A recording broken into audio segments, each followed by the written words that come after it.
Keep your bizarre antique vehicle away from me.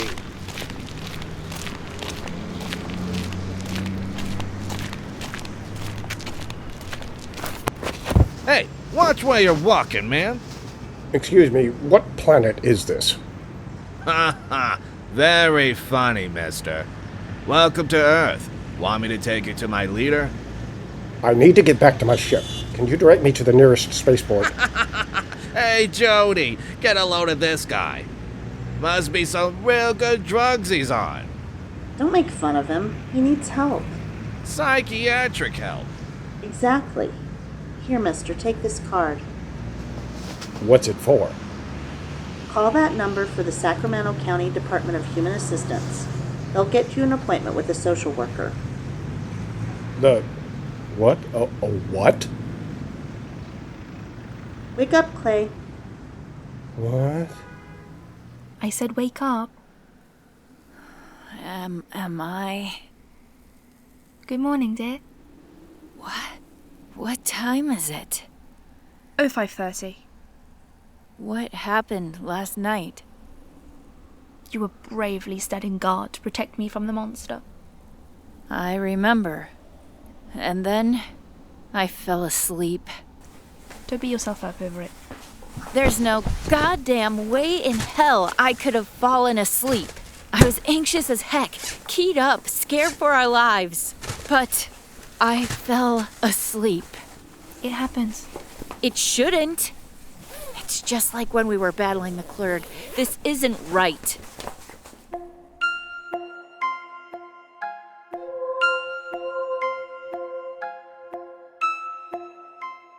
QuietPlease.org presents Beyond Awakening,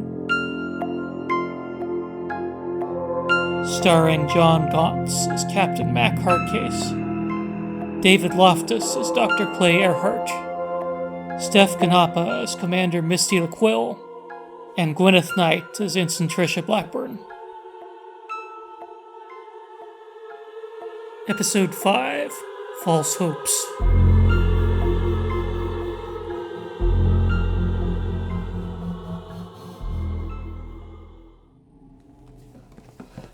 I didn't save her. I ran away. I ran away like some sniveling coward. I never back down. I never give up. Don't be so hard on yourself, sir. You rely on me for protection. I'm the one who let you both down. It's this human body I'm stuck in. So weak and limiting. They say Cthulhians are never afraid. Because we're strong. But now that I'm not strong, not even Cthulhian. You're afraid. Yes.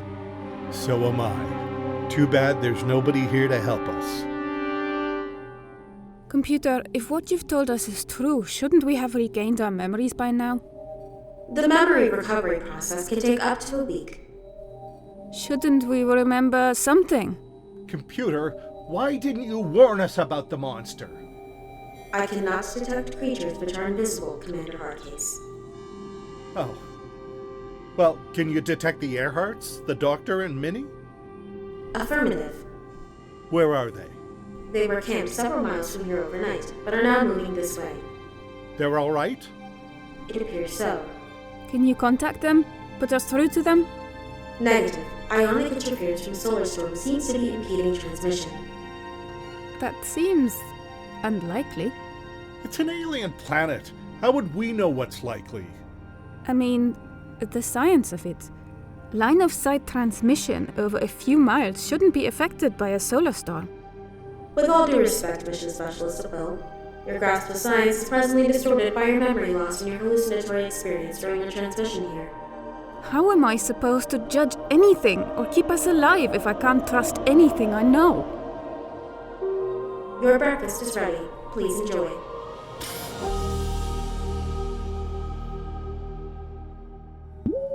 Doctor, Minnie, you've made it.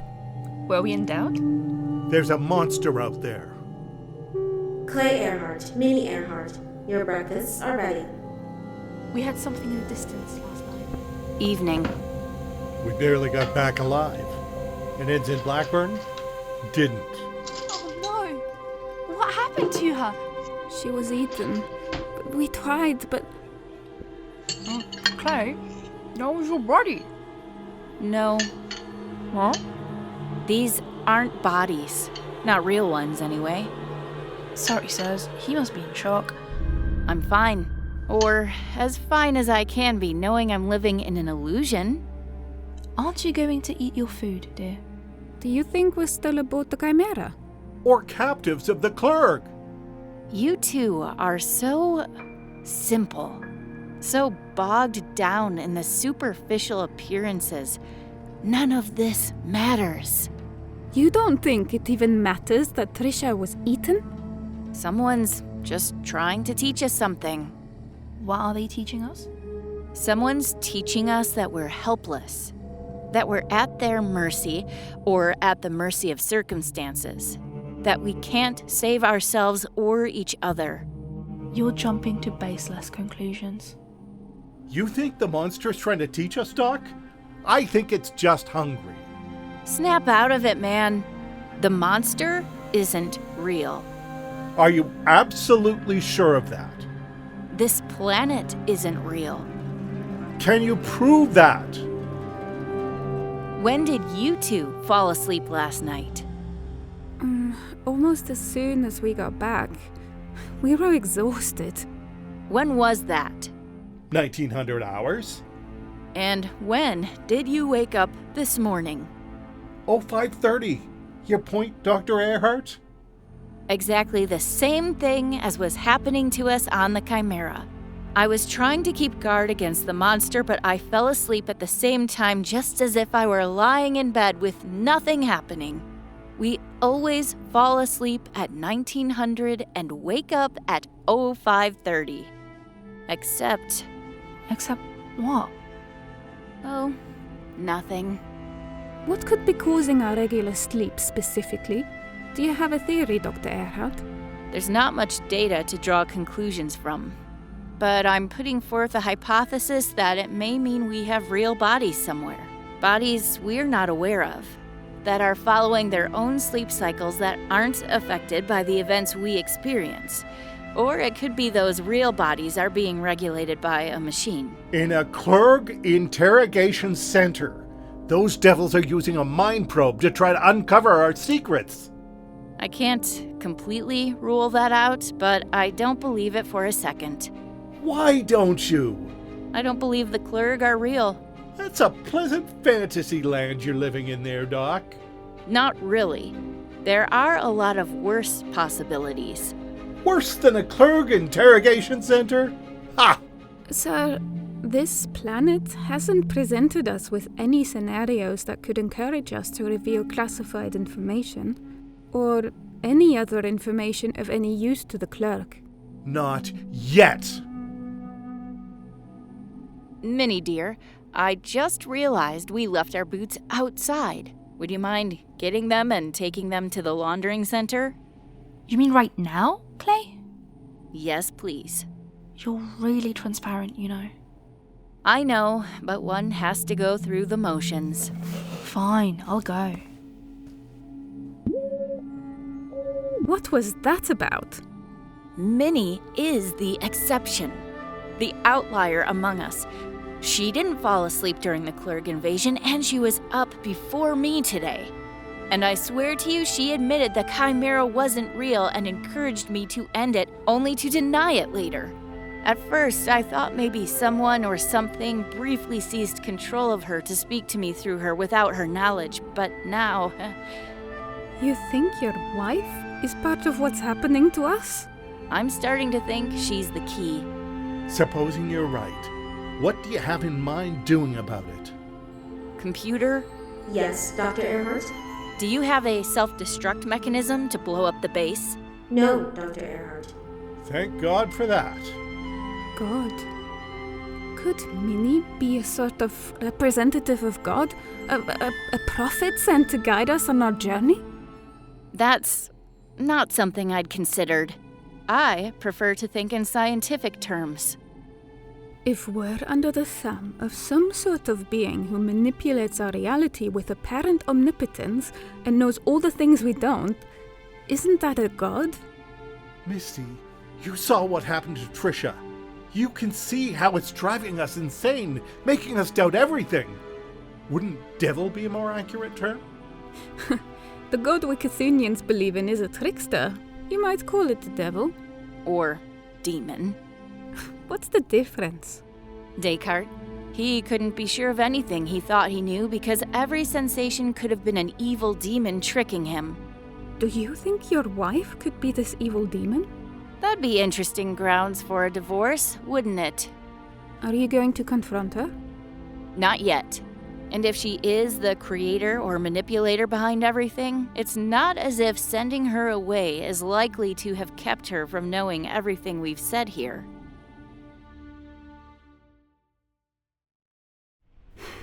These turnips aren't as big as they should be.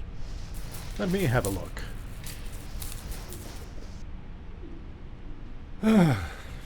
Well, who am I kidding? I'm no farmer.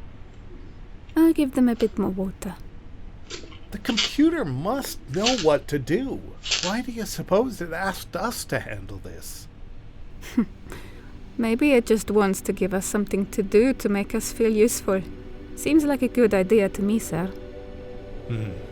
I hate being manipulated.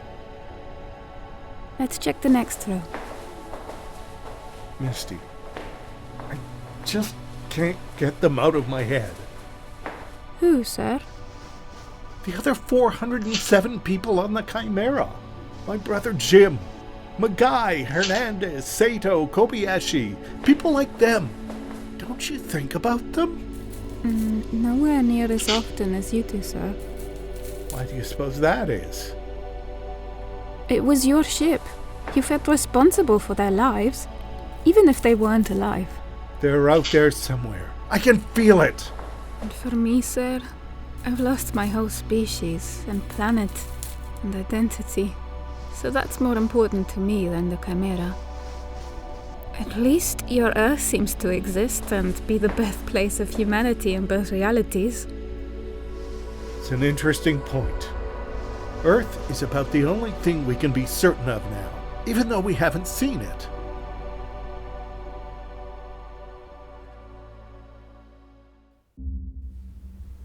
Dr. Earhart?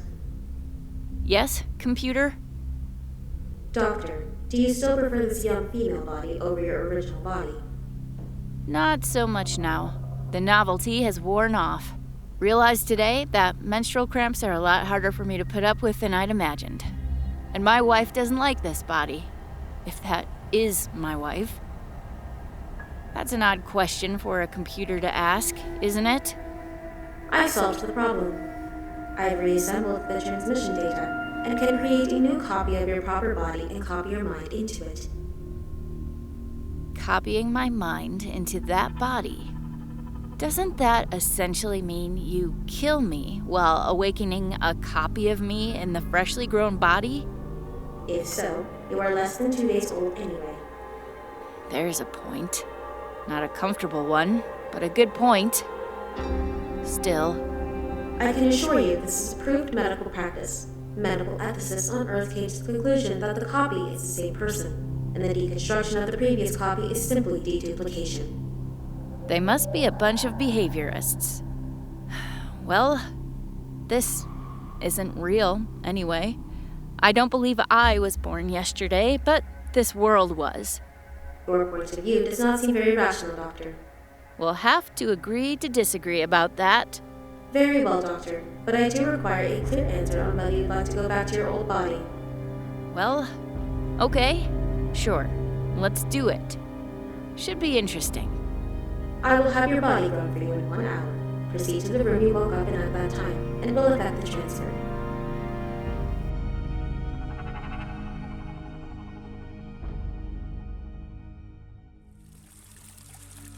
Congratulations, Dr. Earhart. I'm excited for you, dear. I thought you'd be more concerned, Minnie. Maybe try to talk me out of getting copied and then obliterated. No, dear, you're the copy. I'm excited to get my real husband back. I don't know how to take that. Doc, you're insane. But good luck. Or that. Well, I don't want to be late. Computer, can you grow me my proper body too? I'm very sorry, Mission Specialist Laquelle, but you are already in your own body. Could you design a body to the specifications I provide? That function is not within my programming.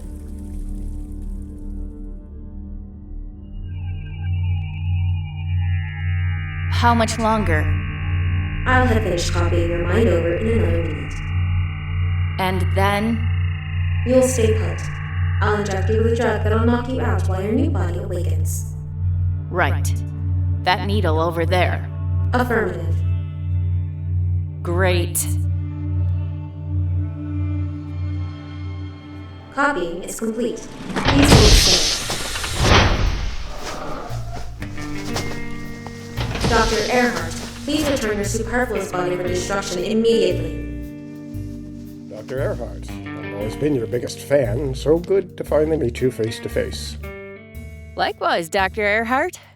I've always wanted to meet someone who could be my true intellectual equal.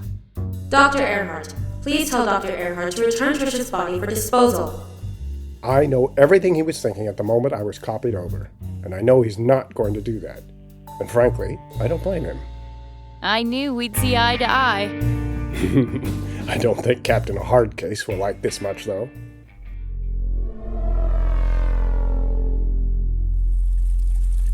You buffoon! Oh, you're just intimidated that I outnumber you now. I was about to say that.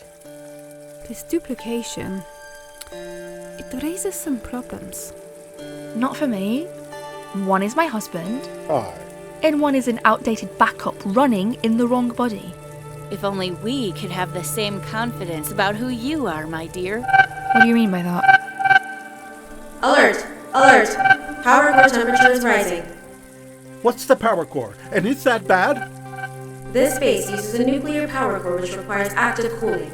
That seems like a poor design choice. Also a bit antiquated, considering it's supposed to be the year, what was it, 2750? Computer, what's the worst case scenario if it overheats? Is the base going to explode? Negative, Commander Hardcase. Well, that's good. All power generation will be lost, including refrigeration, food processing, and the environmental controls of the farm area, and you'll have to forage for your own food. Not so good. I don't like our chances in this desert. Okay, computer. So what do you suggest we do about this core temperature? Likely fault origins a blockage or hole in the cooling tubes. I require a skilled human assistant to navigate the auxiliary access tubes to the problem point and effect repair. I'm afraid I don't have the technical skills for the mission. That leaves you 4, or 3, depending on how you figure the doctors. I'm not going off on a dangerous mission at the request of a computer that wants me disposed of. I'll go. I can use a little time away from myself, frankly. Aha! Even you find you insufferable. Well, Minnie, I can use some company and help. Want to come along? Sure, dear.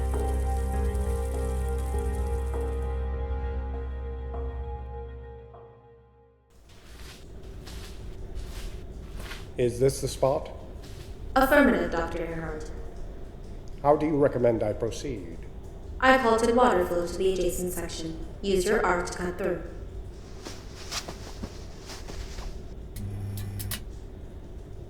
You okay back there, Minnie? I'm fine. Is there anything I can do for you? You could tell me the truth. What? I said you could tell me the truth. About... Reality. Are you sure you'd really want to know the truth? Nothing is more important than truth. Why? What? Why is the truth so important? It's a fundamental value. No.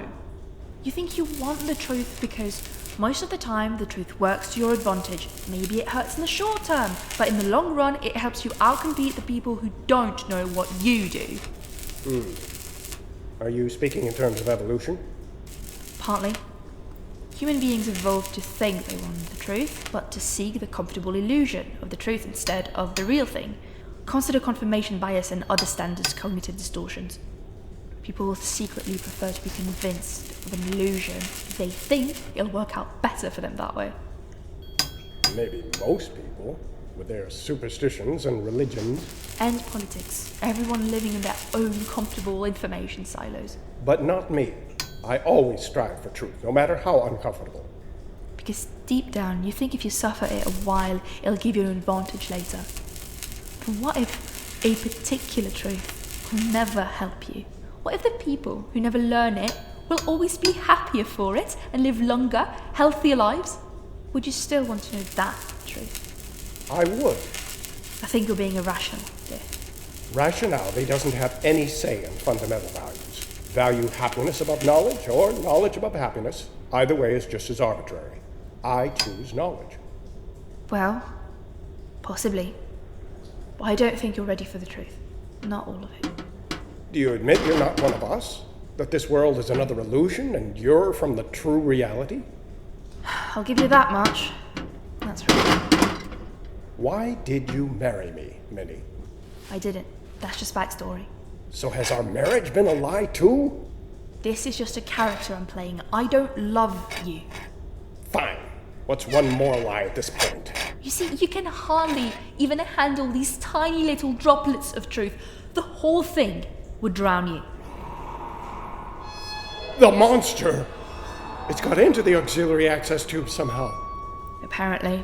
I suppose probably damaged the cooling tube in the first place. It's hunting us, and there's only one way out of here. You know none of this is real. Why does the monster bother you? I'd imagine being eaten still hurts, and I'm not sure what happened to Trisha after that, if she's been deleted or sent somewhere else. Now's your big chance to find out. Here, kitty. What the fuck are you doing? You're getting tiresome, and I don't like to keep Destiny waiting. And here it is.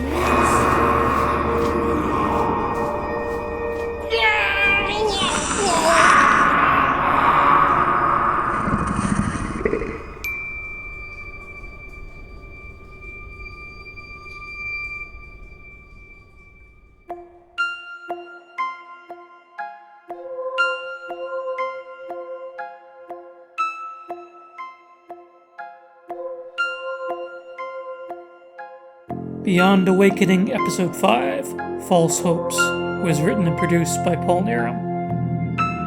It starred Gwyneth Knight as Dr. Clay Earhart, Steph Canapa as Commander Misty the Quill, Mel Crushmore as Minnie Earhart, Nala Campbell as the computer, John Gauntz as Captain Mac Hardcase, David Loftus as Dr. Clay Earhart, Jose Montalvo as the pedestrian, Lindsay Townsend as Jody, Kirsten Greenfield as the driver, Nick Ben Wong as the monster, and Paul Narum as the announcer. Music licensed from Joel Studler and Creative Commons Zero on public domain sources. Hi, Paul here. Beyond Awakening needs your support. Please rate or review us on all the podcasting services you use, in particular Spotify and Apple, so that the algorithms will recommend the show to others. We also need financial support. You could help one time for no reward, or on a monthly basis through our Patreon, where you'll be rewarded with early access to episodes and special mini-episodes. Go to quietplease.org/awakening/support. Thank you for listening. We'd love to hear any feedback.